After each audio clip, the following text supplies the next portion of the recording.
un enorme placer de volver a casa, de estar en el Espacio Cultural San José, de celebrar una nueva feria de promoción de la lectura y el libro después de 17 años. Entonces cuando vas viendo cómo todo esto sigue, recién me encontré con Celeste, estuve hablando con Pablo, estuvimos en la inauguración hace unas horas atrás.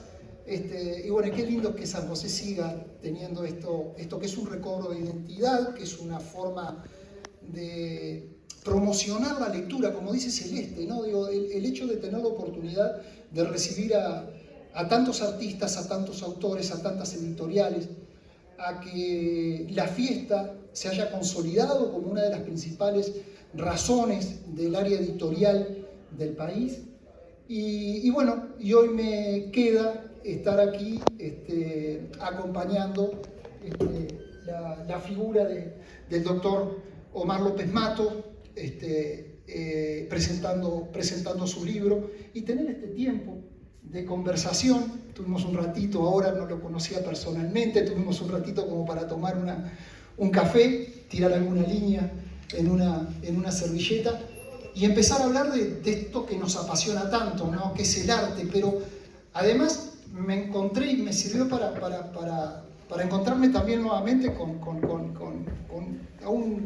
una familia amiga que hacía tiempo que no veía, a Alejandro, a Virginia, que bueno, tuvo la deferencia de acercarme el primer libro, acercarme una de las obras de Omar, que me pareció estupendo, y luego después tener el PDF, que Celina supongo me hizo llegar, para poder empezar a meterme un poquito más en este mundo. Y bueno, y la verdad que comprender un hecho no menor, porque de alguna forma también me siento partícipe de esto de la pintura y la política, ¿no? Cómo de alguna forma a través de los tiempos se van acercando y se van uniendo. Así que digo, quiero tomarme 5 minutos como para hacer una breve presentación del autor, una breve presentación del libro, porque creo que en definitiva a eso venimos, ¿no? A escuchar a quien tiene esta posibilidad de expresarnos, de contarnos de qué va esta obra. Y bueno, pero no quería dejar de hablar y decir la alegría que tengo de estar sentado acá, porque por todo esto que recién les comentaba, ¿no? De un tiempo de haber visto cómo se ha consolidado la Feria de Promoción de la Lectura y el Libro de San José, el reconocimiento que no solo en el departamento, en el Uruguay, sino también fuera de fronteras, este encuentro anual, o en formato bianual como está haciendo ahora, tiene estas posibilidades. Así que, digo, yo lo que quería decirles, me escribí alguna cosita para no irme más de esos 5 minutos que les pedía. Y bueno, decir que el doctor Omar López Mato es un reconocido médico oftalmólogo, pero también un apasionado investigador y escritor sobre historia del arte y la cultura. A lo largo de su carrera ha logrado construir un puente entre el arte y la historia, conectando el contexto social y político con el contenido visual de las obras que han marcado a Occidente. Sus libros, especialmente la serie Detrás de las pinturas, exploran las historias ocultas detrás de grandes obras maestras y nos invitan a ver el arte como un reflejo de los tiempos en lo que fue creado. Publicado en el año 2013, La Marea de los Tiempos nos invita a recorrer la historia de la pintura occidental, enfocándose en cómo las obras de arte no solo son manifestaciones estéticas, sino también vehículos políticos. El título hace referencia a las inevitables mareas del tiempo que transforman a la sociedad y con ella al arte. Desde las primeras representaciones en las cuevas hasta las obras contemporáneas, López Mato expone cómo las circunstancias políticas influyen profundamente en el arte. Uno de los temas principales del libro es la idea de que todo acto humano es un acto político. Para López Mato no hay expresión artística que escape de las corrientes políticas que afectan a los seres humanos, desde las antiguas civilizaciones hasta el arte contemporáneo. Las obras siempre contienen mensajes que pueden servir para legitimar el poder o criticarlo. Esta idea se conecta con una cita clave de Paul Klee, que aparece en el libro El poder del artista es espiritual pero el poder de las mayorías es material. A través de este contraste, López Mato muestra cómo, a lo largo de la historia, los artistas han tenido que lidiar con las fuerzas externas que intentan controlar el mensaje. Otro aspecto interesante que aborda el libro es el uso del arte por parte de la Iglesia en la Edad Media, donde el Papa Gregorio Magno afirmó que la pintura es para analfabetos lo que la escritura es para quienes saben leer. Las imágenes religiosas servían no solo para adoctrinar, sino para ejercer un control político y social sobre las masas. En un tiempo en que muy pocos podían leer, este es un claro ejemplo de cómo el arte ha sido utilizado como una herramienta de poder. Con la llegada de la secularización en la Edad Moderna, el arte comenzó a liberarse de la Iglesia y a reflejar las tensiones sociales de su época. López Mato destaca que, según Hegel, el arte siempre está condicionado por su tiempo. Y esto es evidentemente en los diferentes estilos que emergieron, desde el Renacimiento hasta el siglo XX. En este último periodo, el autor nos recuerda cómo los regímenes totalitarios, como el nazismo, intentaron censurar y controlar el arte, a lo que responde con una reflexión poderosa. La intromisión del Estado en la libertad de expresión continúa siendo la carga más pesada de la política. Finalmente, en el mundo moderno, las imágenes que han ganado un poder sin precedentes, como predijo Marshall McLuhan, la política será eventualmente reemplazada por imágenes. La imagen convertirá al político en el ser más poderoso que puede existir. En nuestra era digital, esta afirmación cobra una nueva dimensión, donde las imágenes, desde los medios hasta las redes sociales, dominan el discurso político y cultural. La Marea de los Tiempos nos ofrece una mirada profunda y reflexiva sobre la historia del arte, no como algo aislado, sino como un espejo de la sociedad y sus luchas de poder. Omar López Mato nos invita a repensar el arte como un lenguaje que ha sido moldeado por las mareas del tiempo, las corrientes políticas y los cambios sociales. Es una obra que resalta cómo las imágenes no solo decoran, sino que también nos hablan del pasado, del presente y quizás del futuro. Así que, Omar, yo doy esta breve ingreso a lo que va a ser tu tema, y después tengo alguna pregunta que, si nos da tiempo, la preguntaremos. Bueno, muchísimas gracias y honrado por tus palabras. Sinceramente, este está siendo mi hogar. San José es parte de mi hogar, parte de mi vida. Y este trabajo, por más que fue fruto de años ajenos a San José, quería reintroducirme con este tema que nos toca a todos, ¿no? Porque vamos a hablar de pintura y política. La política, todo acto es político. Probablemente la elección de los cuadros que van a ver a continuación es una elección de mis preferencias políticas. A veces y a veces uno habla también por omisión. Los pecados son de palabra, obra y omisión. Y entonces quiero compartir con ustedes, y la primera es, ¿por qué hablo de pintura y no de escultura? Porque hacer escultura siempre implica una actividad poderosa, siempre implica un poder atrás por el costo intrínseco de una escultura. Entonces David, que es obra tan conocida por todo el mundo, y que uno lo ve como un paradigma de belleza viril, en realidad tiene un mensaje político, porque cuando lo hizo Miguel Ángel, acababa de convertirse Florencia en una república.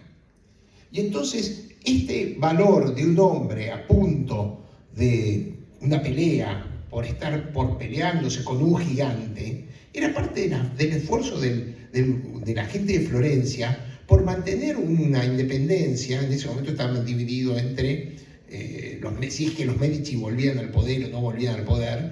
Bueno, y al final, cuando empezaron a hacerlo, que tenía un sentido religioso, le habían dado un bloque de mármol enorme y que nadie sabía si lo podían llegar a construir o a poder hacerse algo, y era una obra maestra de un pedazo de mármol que pensaban que era para desperdicio. Y estaba destinado originalmente a una iglesia, y cuando lo vieron, entendieron que había un mensaje muy fuerte, que el mensaje era político, que el mensaje era de independencia, que el mensaje era de un hombre que se iba a enfrentar con un gigante. Y entonces pasó a tener, lo sacaron de la iglesia y lo pusieron en una plaza pública y después, bueno, ahora terminó dentro de un museo, porque evidentemente la obra de mármol de Carrara, a pesar del tiempo, fue sufriendo su deterioro. Pero el arte ha tenido, primero, la palabra arte, esto creo que lo tenemos que tener en cuenta, porque arte viene del griego tekné, que en realidad tiene dos significados. Por un lado es la virtud, pero por el otro lado es la técnica. Es algo que a veces olvidamos, que se necesita tener cierto tipo de capacidad técnica, de poder concretar lo que uno está pensando, cómo lo puede expresar. Acá lo va a expresar a través de pinturas, porque ya le dije, vamos a ver la expresión más espontánea del arte, que es la pintura.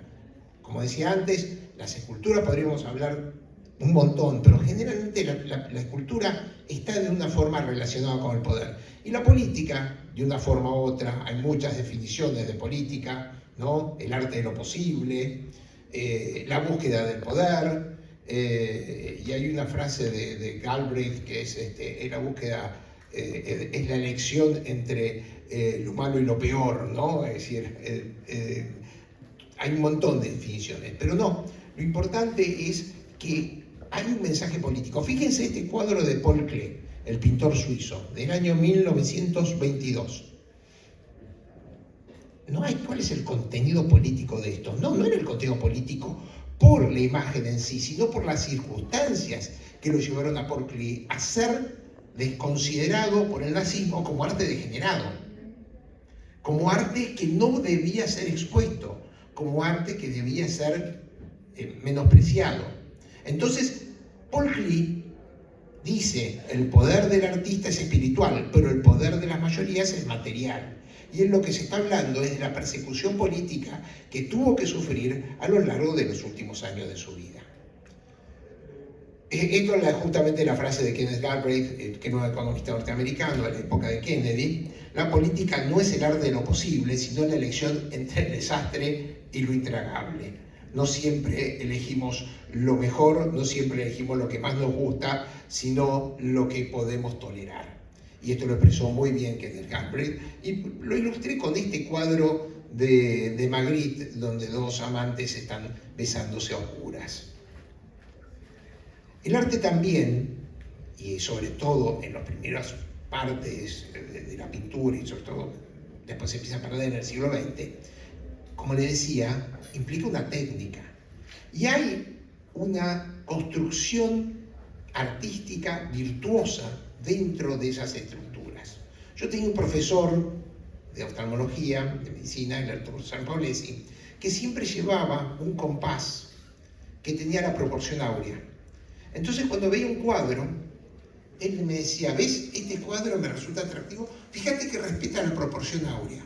Sería digno de una charla muy larga explicar lo que es la proporción áurea. Pero búsquenla, porque mayor parte de las cosas que de una forma a nosotros nos gustan, nos llama la atención, respetan esa característica numérica, ¿no? El número Fibonacci. Por ejemplo, acá Leonardo lo dibuja en este hombre de Viturbio, una proporción armónica. Mismo el David, que le mostramos anteriormente, por ejemplo el David, respeta la proporción áurea, respeta los números. Fíjense que la cabeza de David entra 7 veces y media en el cuerpo, que es parte de ese número de Fibonacci. También el arte es una forma de respetar a nuestro pasado. ¿Qué queda de una civilización? ¿Qué sabemos de los egipcios? ¿Qué sabemos de los etruscos? Sabemos lo de los cementerios. Hay un arte funerario, hay un arte para honrar a los que no están. Entonces elegí, yo claro no me conozco, pero yo hice la guía del cementerio de la Recoleta en Buenos Aires, la hice una investigación bastante profunda al respecto y elegí esta imagen que, fíjense que está en la tumba de Jamil Campbell, pero después la encontré en 7 cementerios a lo largo del mundo.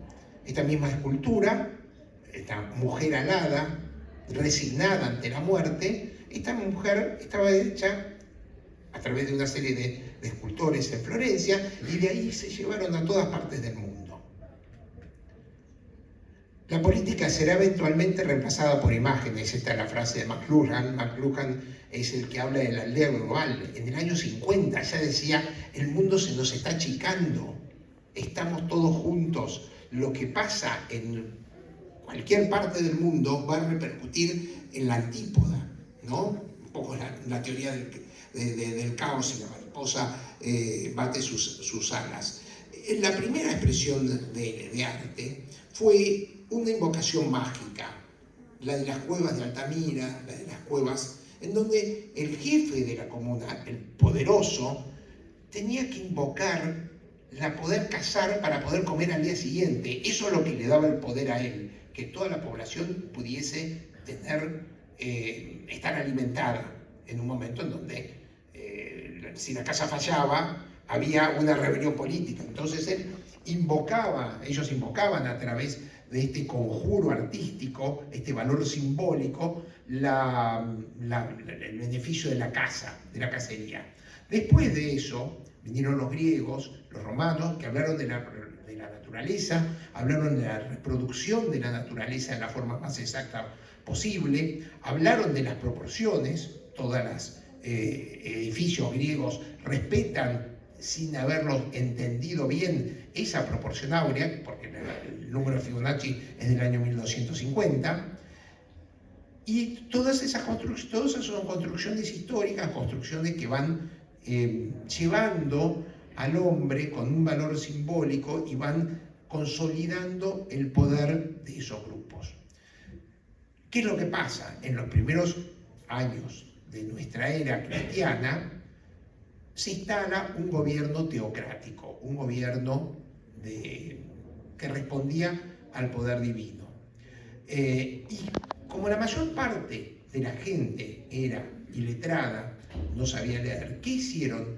Recurrieron a las imágenes. La mayor parte del arte de Occidente son imágenes del cristianismo, son imágenes del Evangelio, son imágenes de la Biblia, son imágenes que tratan de transmitir esa historia a través de un valor que lo puede entender todo el mundo. ¿Y qué más poderoso que una imagen? La imagen sigue siendo un atractivo poderoso para todos nosotros. Gran parte de los símbolos, de la simbología política de Occidente está basada en imágenes que podrán tener connotaciones peyorativas cuando fracasan, pero otras que siguen siendo exitosas. Y esta frase de McLuhan, a la que hizo referencia recién, realmente estamos tratando de representar el poder, de poder ayudar al poder a través de la ilustración, a través de qué imagen puede valerse el político o el individuo. Después empieza a aparecer una serie de cuadros muy curiosos, como por ejemplo este retablo de la adoración del Cordero Pascual de Van Eyck, uno de los grandes pintores. Acá sí la virtud técnica de Van Eyck es imprescindible. Pero en este cuadro, que a veces uno lo ve como una aglomeración de personajes que están divididos en 4 grupos alrededor del Cordero Pascual, elegí el grupo de abajo a la derecha, porque ese grupo son papas. Y ahí en esa época era la época de los papas y de los antipapas. Está el Papa Martín V y el antipapa Alejandro III. Es decir, había un enfrentamiento dentro de la iglesia. Y Van Eyck quiere quedar bien con todos y los incluye a todos dentro de este cuadro. Este cuadro que fue perseguido, fue robado, se lo llevaron, en una parte tenía los desnudos de Adán y Eva a los costados. No, los prohibieron, no podemos mostrar desnudos. Después este cuadro se lo robaron los nazis, se lo robaron en la época de Napoleón, y siempre terminó volviendo a Gantz, a la ciudad de Bélgica en donde había sido designado originalmente. Se decía que se cerraban esos cuadros, claro, entonces, justamente no se pudiera ver lo que querían mostrar, ¿no? Es bastante frecuente el tríptico dentro de la pintura del norte de Europa, ¿no? Los alemanes lo hacían frecuentemente. Pero bueno, este cuadro tenía el valor de la jerarquización de la iglesia como poder terrenal. Fíjense, este cuadro es muy raro, no es muy conocido, de Ambrogio Lorenzetti, de 1340, en donde habla, fíjense, la figura, la alegoría del buen gobierno y del mal gobierno. El buen gobierno es en donde todo prospera gracias al comercio, la armonía y el respeto de las leyes. El mal gobierno está simbolizado por la guerra, la desesperación, el hambre, todo lo que lleva a que se destruya todo el beneficio de la sociedad. Creo que es el ejemplo más paradigmático de lo que es arte y política en la forma de su expresión más elocuente. Pero después empieza a haber a lo largo del tiempo grupos de poder y hay que apoyar ese grupo de poder. Y en esa época, como siempre, vamos a ir a las imágenes. Este cuadro de Gonzoli, fíjense, la procesión de los magos. Nosotros siempre decimos que los magos son tres, los tres reyes magos. En una parte de la Biblia habla de que sean tres los magos.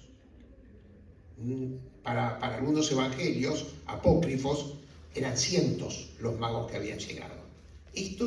Nosotros siempre tenemos el concepto de los tres magos.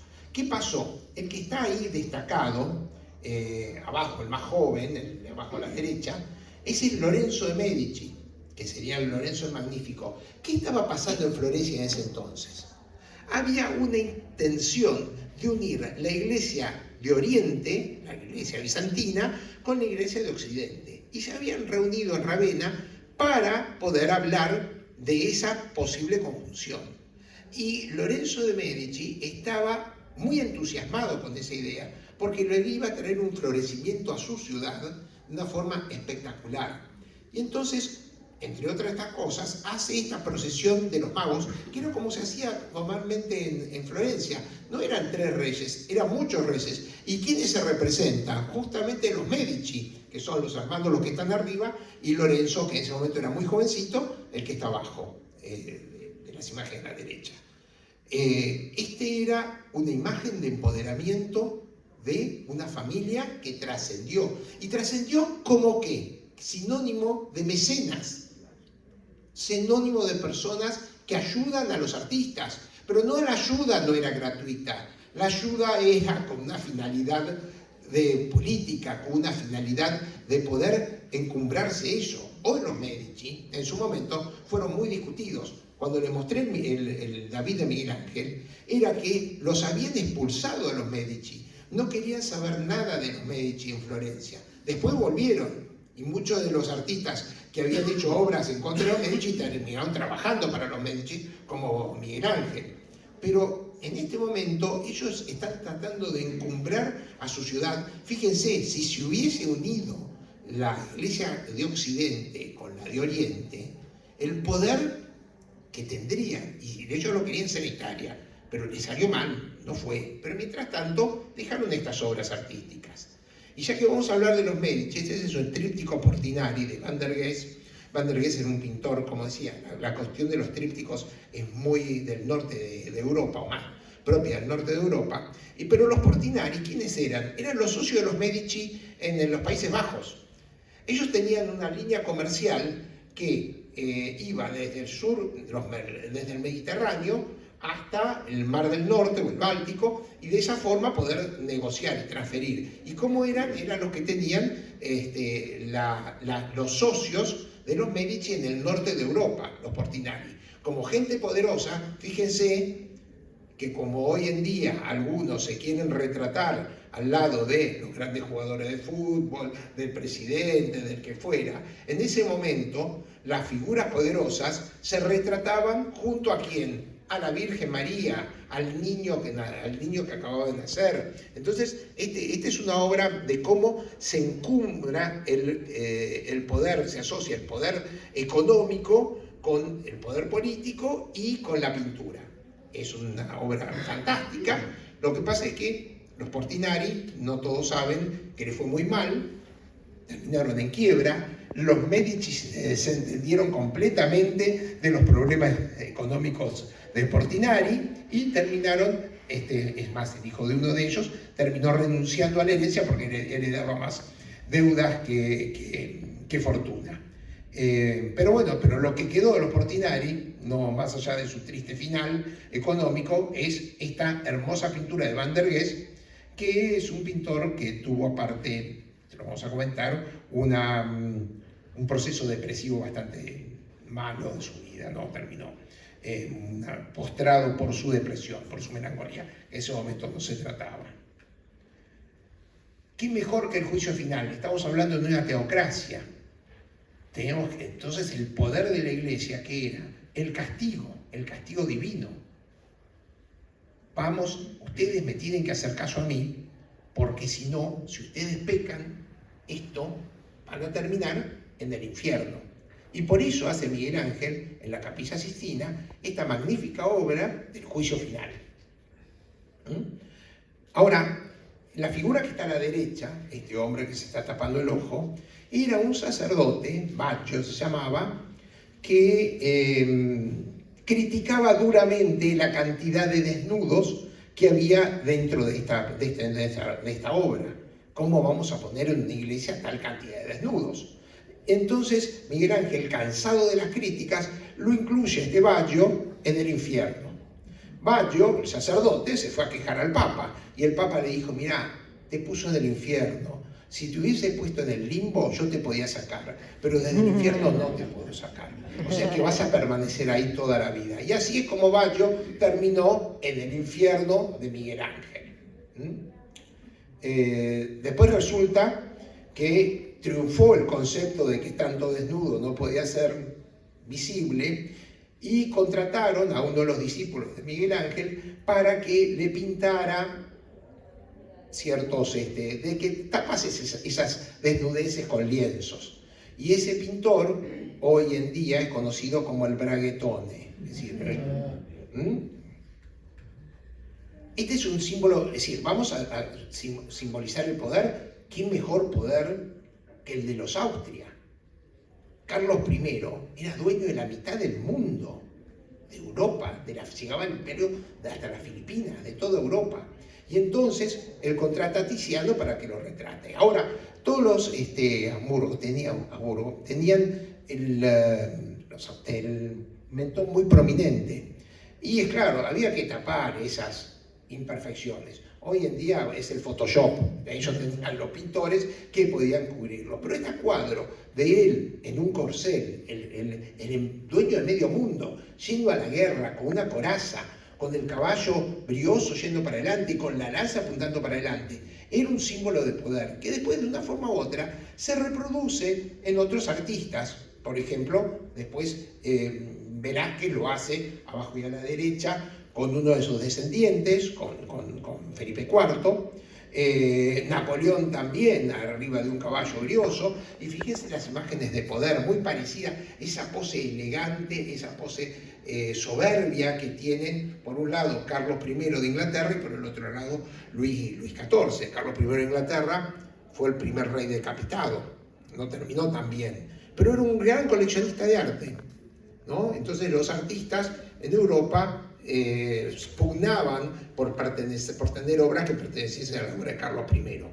Después, bueno, vino la revolución de Cromwell y finalmente los ingleses dejaron de lado el sistema republicano, que a veces en el caso de Cromwell era muy opresor, y volvieron al hijo de Carlos I, Carlos II de Inglaterra, que fue más liberal en sus conductas. Pero la pintura acá es un vehículo de poder, es un vehículo de cómo puedo representar a la gente poderosa.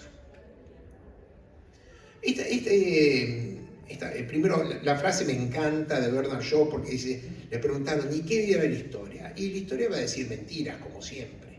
Siempre la historia es una simplificación. A veces es una simplificación fantasiosa, otras veces es una simplificación malintencionada.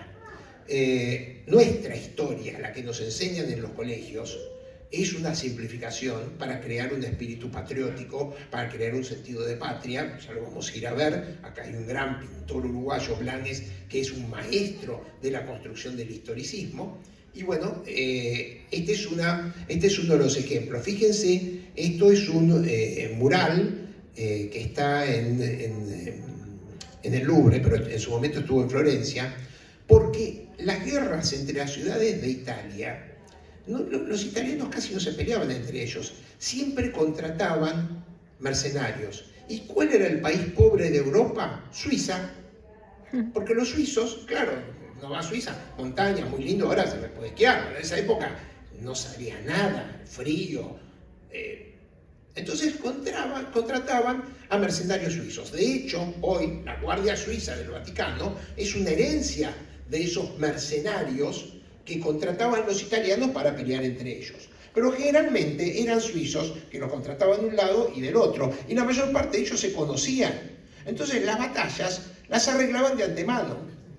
Se ponían de acuerdo los mercenarios, el capitán de un mercenario se reunía de la noche con el capitán del mercenario del grupo opuesto y le decía, bueno, ¿a vos cuánto te pagaron? 10. No, a mí me pagaron 12. Bueno, entonces vamos a hacer en 11, nos llevamos los dos, nadie muere en la batalla y nos vamos a mantener la batalla. Pero es claro, muchas batallas, como por ejemplo esta de San Romano, en realidad parece como si fuese una victoria y fue una derrota, porque después la historia se encargó de distorsionar todos los datos.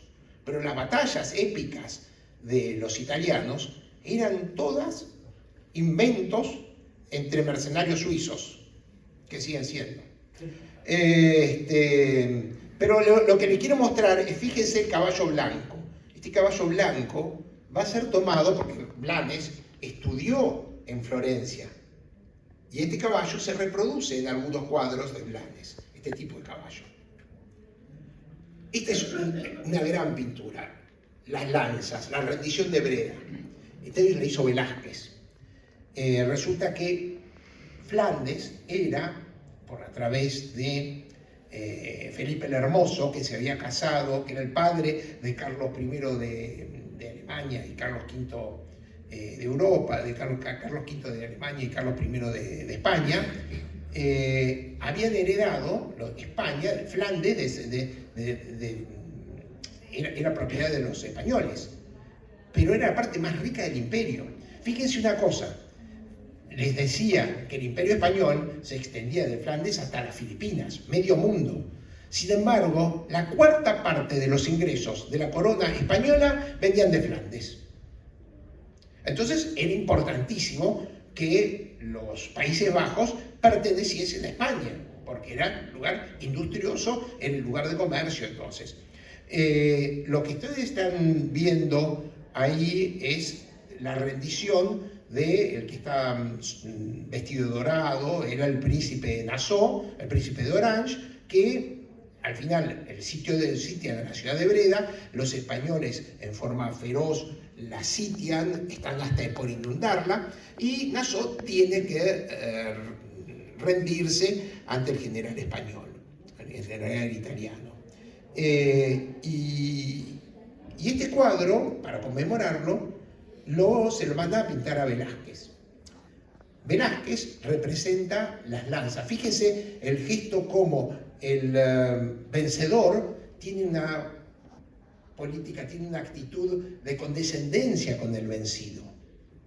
¿No? Le pone la mano en el hombro, no hace falta que me dé su espada, con su palabra es suficiente. En realidad, el símbolo de los españoles era, nosotros los españoles podemos ser muy amables, podemos ser muy condescendientes, podemos entender a nuestros vencidos, pero acá atrás están las lanzas, y cuando queremos ser furiosos y feroces, lo somos. Este cuadro lo pintó Velázquez, se llamó Las Lanzas, que es la rendición de Breda, y abajo a la derecha ven que hay un espacio. Bueno, ese espacio estaba guardado para la firma de Velázquez, pero el cuadro nunca se lo pagaron. Entonces Velázquez no lo firmó. Perdón, Omar, quería decir sobre ese cuadro que recién vimos, la obra de Manuel Rosé, que la conocemos muchísimo, la hemos visto, sobre la batalla de las piedras, tiene mucho que ver sobre esto. En el momento que Posadas entrega la espada Artigas, sí, en Artigas, y tiene mucho que ver con esa obra. Con esa condescendencia, sí, mostrar que son magnánimos en la historia argentina, lo mismo Belgrano con Pío Tristán en la batalla de Salta, que rechaza la espada y deja que los soldados españoles se vayan bajo juramento, que después volvieron a pelear contra los países americanos. En fin, era una actitud bastante. Ahora, si estamos hablando de poder, en esa época de Felipe II de España, ahora nos vamos hacia Felipe II de España, este cuadro lo tuvo Felipe II en su cuarto del Escorial durante muchos años. Lo veía todas las noches, era su cuadro. Igual que Napoleón tenía la Gioconda en su cuarto, Felipe II tenía este cuadro, el Jardín de las Delicias, que no se llamaba originalmente así. Después se llamó el Jardín de las Delicias, porque está el cielo, el paraíso, está la tierra, el cielo, el paraíso y el infierno. Fíjense un gran detalle. El cielo, a la izquierda, está poco poblado, el infierno está muy poblado. Ese es un metamensaje del Bosco y que Felipe II lo tenía muy en cuenta. Y murió en su lecho, de una situación postrado literalmente, pero viendo este cuadro, y desde su cama se podía dar la misa que se daba del Escorial.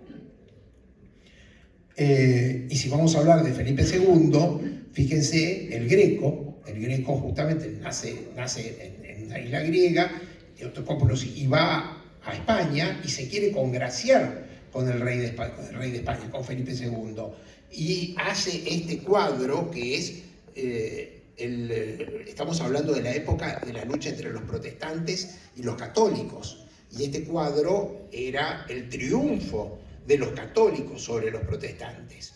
Pero, ¿qué pasó? El Greco, a Felipe II no le interesó el cuadro, las imágenes eran demasiado alargadas a su criterio, y el Greco nunca terminó pintando otro cuadro para Felipe II.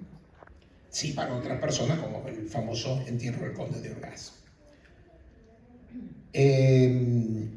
La Ronda de Rembrandt, cuadro magnífico. Hay algunas cosas para señalar. Fíjese la mujer que está dorada abajo a la izquierda de las dos figuras principales. Esa es Saskia, es la primera esposa de Rembrandt, ¿no? que aparece en varias figuras de Rembrandt. Y los dos es el general Banting y el capitán Pandy y el capitán Koch. ¿Qué eran ellos? Ellos eran comerciantes.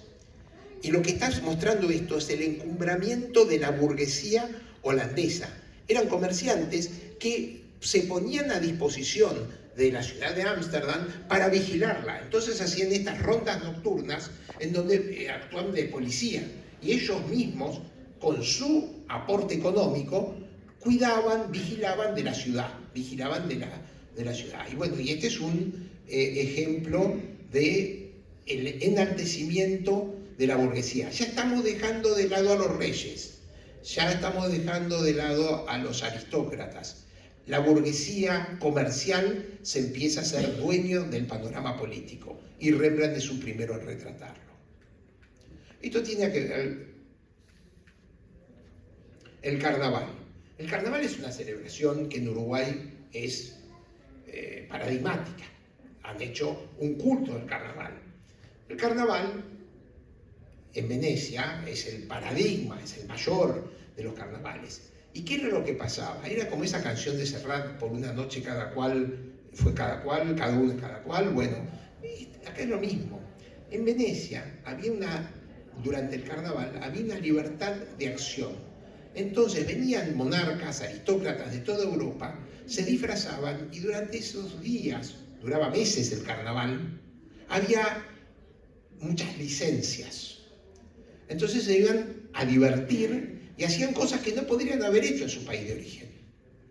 Y por eso el carnaval termina siendo una especie de descompresión social.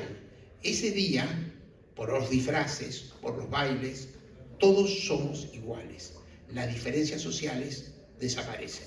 Y de una forma u otra, el carnaval se convirtió en un descompresor social en distintas partes de América, culto católico. Bueno, estamos hablando de los retratos, el arte como valor iconográfico. el arte como valor. La mayor parte de los matrimonios que se llevaban en Europa entre la monarquía, uno no conocía, no le podía mandar la foto, no había foto. Entonces hacían un retrato y el artista hacía un enaltecimiento o hacía algunas concesiones poéticas sobre las calidades estéticas del aspirante a ser el próximo príncipe o monarca o la reina. Y en este caso estamos viendo una representación de Rubens cuando le presentan a María de Medici.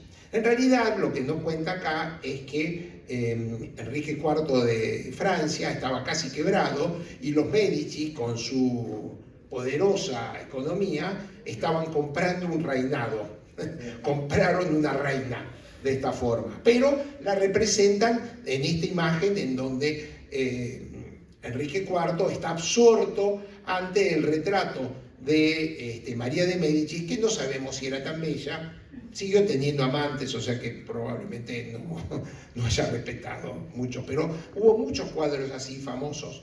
Por ejemplo, Carlos II de España era un infradotado, ¿no? En más de un sentido, y lo tenían que casar.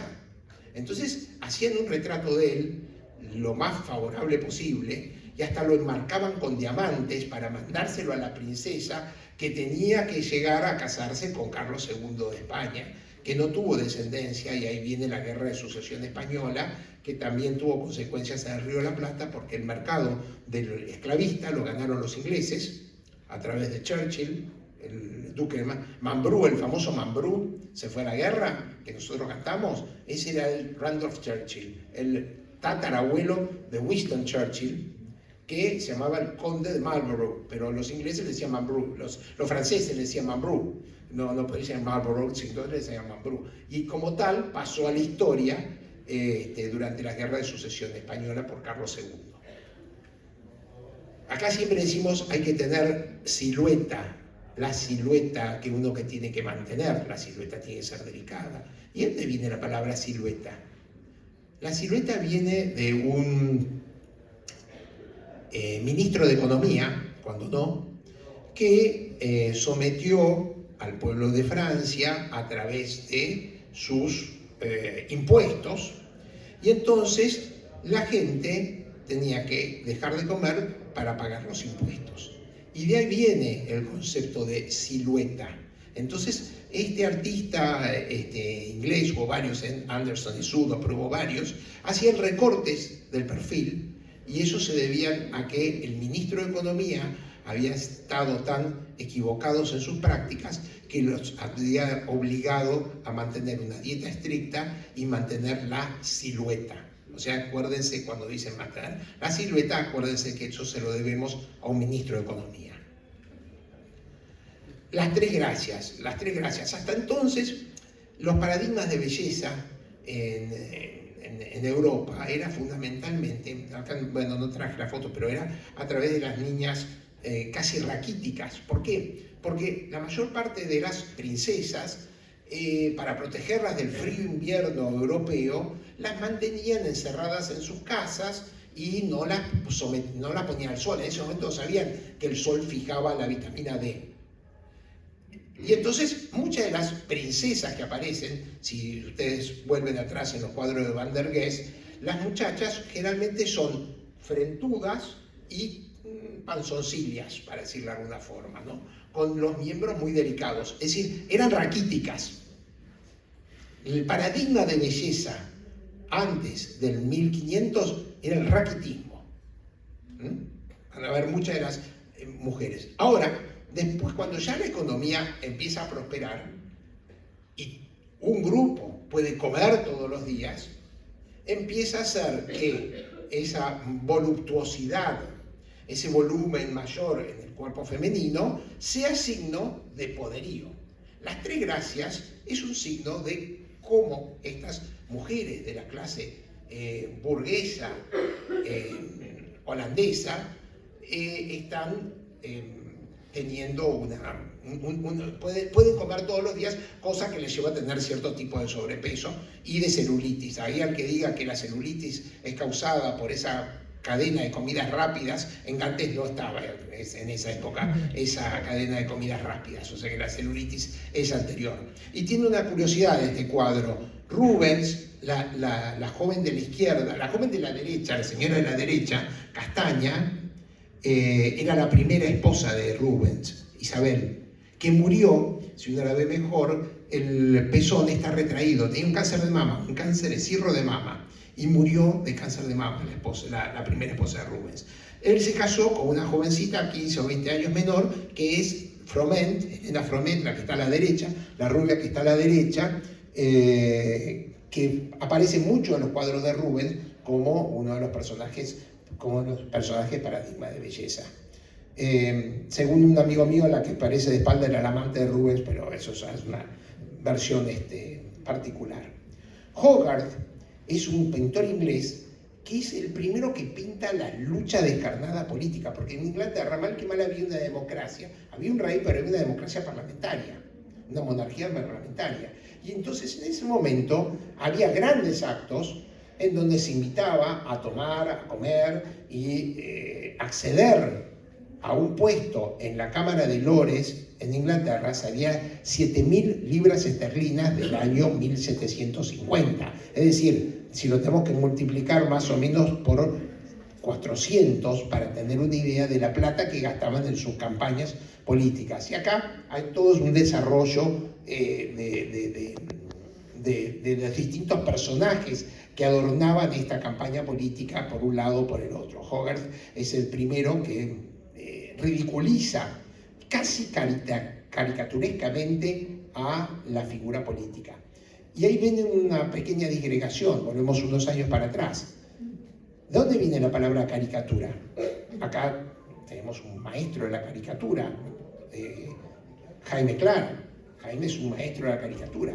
La caricatura generalmente tiene una connotación política, tiene una exaltación de algunos de los rasgos de algunos de los personajes que conocemos todo el mundo. Bueno, hubo el que empezó con todo esto, era un pintor italiano, más o menos un poquito anterior, en 1750, Caricari, que hacía dibujos políticos y hacía caricaturas. Entonces, acá vemos cómo no solamente se junta el arte, sino la deformación del arte para poder establecer preferencias políticas o gustos políticos. El tiempo también pinta, decía Goya, y Goya en sus trabajos hacía una alocución política. Fíjense en este cuadro famoso de la familia de Carlos IV. La familia de Carlos IV era, Carlos IV fue dominado por Napoleón. Fernando VII es el primero que está a la derecha con un vestido celeste, era el deseado, le decían los españoles, porque Carlos IV tenía un gobierno tan desastroso que todos estaban esperando que se muriera Carlos IV para que subiera Fernando VII. Y Fernando VII fue mucho peor que Carlos IV. Y entonces después el deseado se convirtió en el felón. Y gracias a este empecinamiento de Fernando VII es que tuvimos todas nuestras guerras de independencia, las desastrosas guerras de independencia. Ya para ese entonces Fernando VII podría haber aprendido que los ingleses habían perdido las colonias americanas fruto de sus colonos que habían peleado contra el imperio más poderoso. Y él, en vez de llegar a ser una especie de Commonwealth con los demás países de América, con los países de América Latina, no, los quiso someter por la guerra, quiso someter a sus colonias y al final terminamos todos envueltos en guerras civiles que terminaron empobreciendo España. Acá están todos los miembros de la familia real y si en realidad uno va a ver el jovencito en el medio, que está con un vestido colorado, va a ver que se parece mucho al príncipe Godoy. El príncipe Godoy era el príncipe de la paz, el príncipe, el mayor funcionario del gobierno de Carlos IV, que era amante de María Luisa y muy probablemente este joven de Paula, que podría haber sido rey de Argentina y Uruguay, en un momento lo quisieron traer como rey Argentina-Uruguay, Belgrano y Rivadavia lo querían traer a la Argentina, Francisco de Paula era hijo de Godoy y no probablemente de Carlos IV. Y por atrás, la que está dada vuelta, la joven que está dada vuelta, que no tiene rostro, es Carlota, la famosa hermana que fue reina de Portugal, que como no estaba en ese momento, estaba en Portugal, Goya no la pintó porque no tenía los rasgos, entonces figura en esta especie de selfie, ¿no? Es decir, porque atrás está Goya pintando, este sigue el mismo ejemplo de Velázquez de pintar en el cuadro, de pintar desde atrás. Como no tenía el rostro de Carlota, no figura en el cuadro y la dibuja así, como mirando para otro lado. Pero el mensaje, acá hay un mensaje político oculto, es decir, el heredero del trono todavía lo podían ver como algo deseado. El hermano menor de Paula no era hermano por eso nadie se anima a hacer ADN de las familias reales, porque podría salir cualquier cosa. Y esto también es una pintura política, porque ustedes se acuerdan de ese famoso episodio en la ciudad de Jaffa, hoy es Israel, en Palestina, en donde Napoleón desafiaba no solamente a los ejércitos, desafiaba la misma enfermedad, porque en ese momento los soldados estaban apestados y él va a visitar a sus soldados y los saluda y bebe del mismo vaso de agua que estaban tomando ellos. Eso nunca pasó, pero él dijo que había pasado, para verle que Napoleón ni siquiera le temía a las bacterias. Y en realidad este cuadro lo mandó a hacer mucho tiempo después, Gros, y lo que pasó esa noche es que Napoleón le prendió fuego al lazareto en donde estaban sus soldados. Acá vamos a empezar la historia de uno de los grandes panqueques de la historia del arte, que es David, Jacques-Louis David. Jacques-Louis David fue monárquico, revolucionario, amigo de Marat, amigo de Robespierre.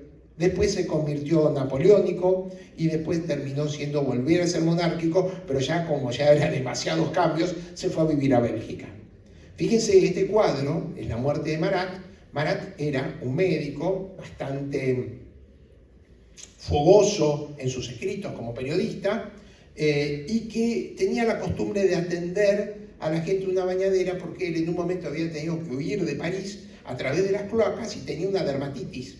Entonces tenía una sensación de pruriginosa en todo el cuerpo y para aliviarla es que tomaba estos baños. Entonces atendía a la gente de una bañadera hasta que una de las jóvenes que lo va a visitar, Corday,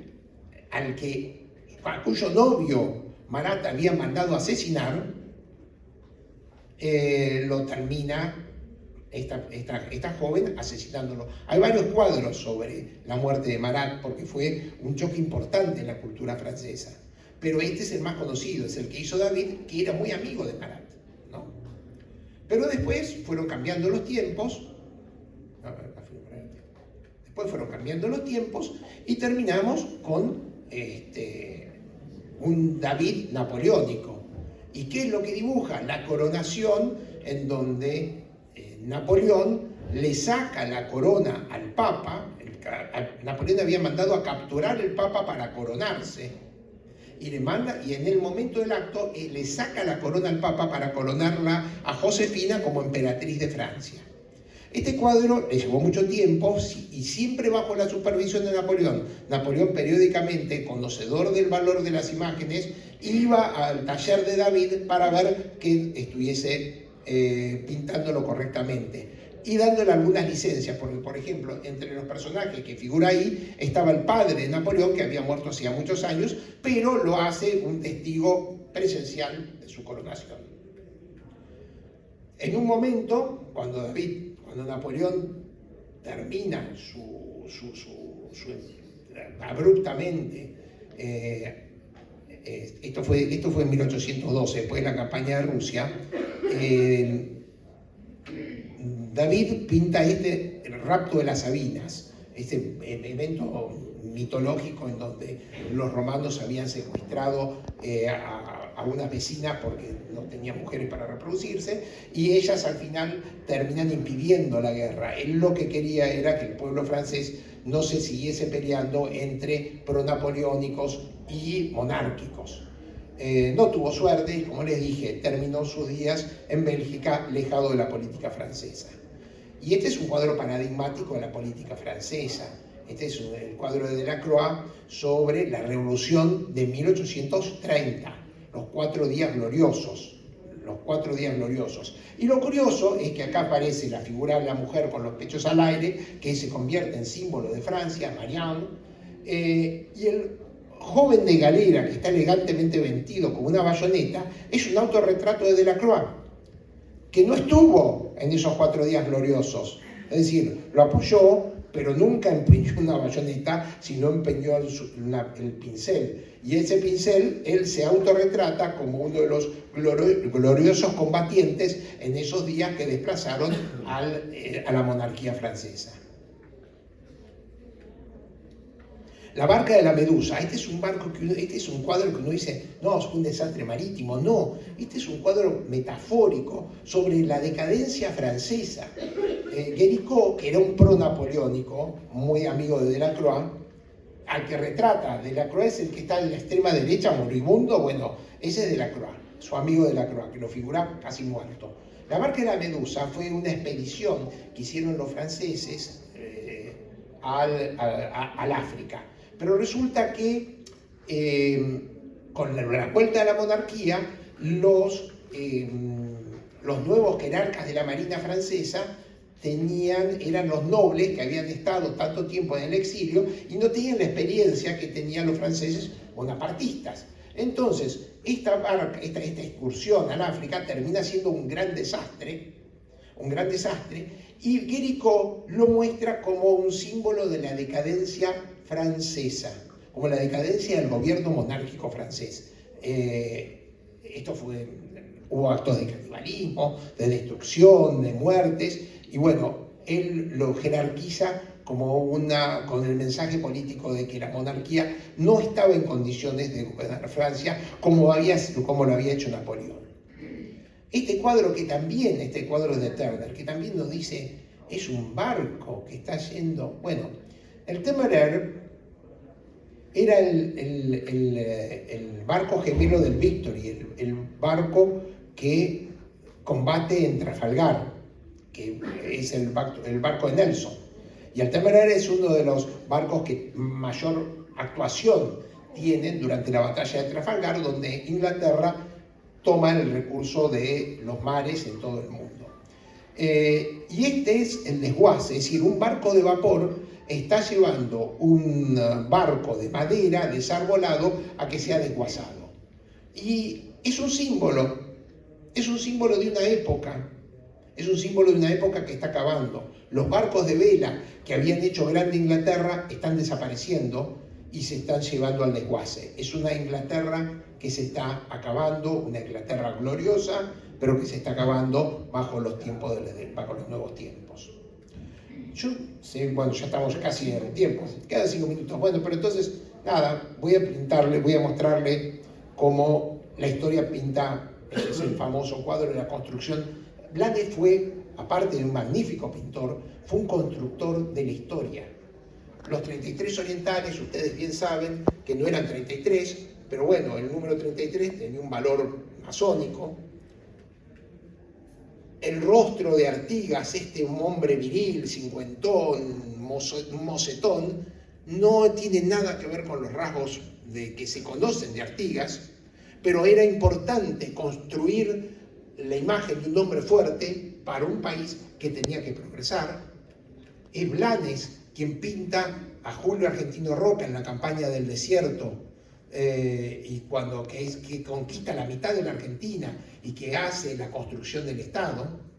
Y después, ya a fin del siglo XIX, empiezan los artes políticos. Courbet empieza a dividir el mundo entre los poderosos y la gente que él consideraba su amiga y compañero de ideología política de Proudhon. Daumier también empieza a dibujar la disconformidad de las masas. No solamente disconformidad, por ejemplo, Maddox Brown pinta de que esos europeos se tienen que ir de Europa porque ya Europa no los aloja, los está expulsando, y en estos casos tienen que ir hacia Australia a comenzar una nueva vida. La pintura se vuelve más política, crudamente política, en este cuadro de Volpedo, donde es el cuarto estado, ya aparece el Estado. No aparece la burguesía, no aparece la iglesia, no aparece la nobleza, aparece el cuarto estado, que es el estado obrero. La queja social en cuadros como este, Sin pan y sin trabajo, o este de Luke, que era un gran pintor de retratistas ingleses, pero acá no hay ni casa ni trabajo, las masas inglesas desprotegidas dentro de una Londres que era decadente. La Primera Guerra, retratado por artistas como Otto Dix, y la decadencia alemana después de la guerra, esta metrópolis hermosa en donde están los mendigos, los ex soldados mendigos y una sociedad que está como ajena a lo que está pasando. Y este cuadro de Kandinsky, que él se fue a Rusia pensando que el nuevo gobierno soviético le iba a dar una permisividad que no le dio, al final se tuvo que ir del país. Entonces acá hay un mensaje político por deprivación, por incomprensión. Kandinsky no es entendido dentro de Rusia, se tiene que ir, y el arte soviético se vuelve en algo más concreto y belicoso, como por ejemplo en este cuadro de Potemkin, pintado por Rodetchenko, que Rodetchenko fue como el jurado político de la Unión Soviética. El muralismo español, el muralismo mexicano también. Y este cuadro, ¿saben de quién pertenece? A Hitler. Este es un cuadro de Hitler que iba a ser artista, no lo dejaron entrar en la Academia de Viena, miren qué desastre, si hubiesen dejado ser pintor podríamos haberlo pasado mejor, pero bueno, él hacía este tipo de dibujos en donde no hay figura humana, siempre era figura arquitectónica. El famoso Picasso, que podríamos hablar horas de este cuadro, pero que está mostrando la guerra civil destructiva, cómo se está destruyendo los españoles entre sí, el sueño de Franco. Y este cuadro que le ocasionó muchos problemas a Picasso, porque cuando murió Stalin le pidieron que hiciera un dibujo de Stalin. Hizo este dibujo y el Partido Comunista pensó que era ofensivo, entonces bueno, él se alejó del Partido Comunista, pero bueno, era su forma de expresar. Mientras que Dalí, por otro lado, hace cuadros como este, El enigma de Hitler, ¿no? Porque en última instancia Dalí tenía cierto tipo de... Hitler, hasta el año 40, todo el mundo veía el progreso de Alemania como algo muy valioso. De hecho, el gran progreso de Alemania se debe a la inversión de los norteamericanos en fábricas en Alemania. Eso fue lo que le hizo el poder económico, después él desafió al resto del mundo. Y Warhol, que está dibujando a Mao, pero de una forma de banalizarlo, porque al igual de la misma forma que lo dibuja Mao, también dibuja Marilyn Monroe. Parte del arte social. Esta es la nueva expresión del grupo Mondongo sobre la reminiscencia, un homenaje a Antonio Verdi y su pintura social del Partido Comunista. Y bueno, por último, les quería leer 2 párrafos y termino. Porque creo que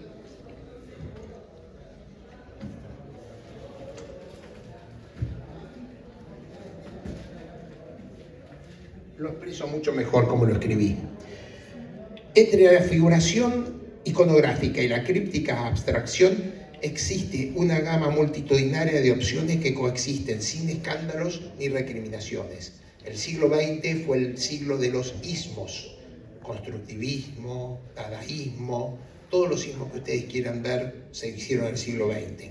Los tiempos cambian, pero las emociones persisten casi sin diferencia desde el hombre cromañón.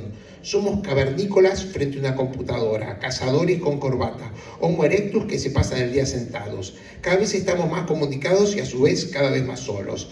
Cada vez nuestro mensaje creativo llega a más gente y cada vez son más breves los momentos en que gozamos de la atención de los demás. Los 15 minutos de fama de los que hablaba Andy Warhol se han reducido a fracciones de segundo, aunque a muchos no les estará concedido ni siquiera esa fracción. La pintura efímera y eterna, poderosa y escuálida, es un arma temible para las tiranías, un negocio formidable para los especuladores y un entretenimiento pasatista para las sociedades libres. La expresión plástica es tan contradictoria, críptica y caprichosa como el hombre que la genera. La pintura siempre ha canalizado las turbulencias políticas de una época, exponiéndolas descaradamente, denunciándolas elípticamente, ignorándolas olímpicamente o navegando ambigua y azarosamente entre las corrientes que impulsan las mareas de los tiempos. Les agradezco la atención.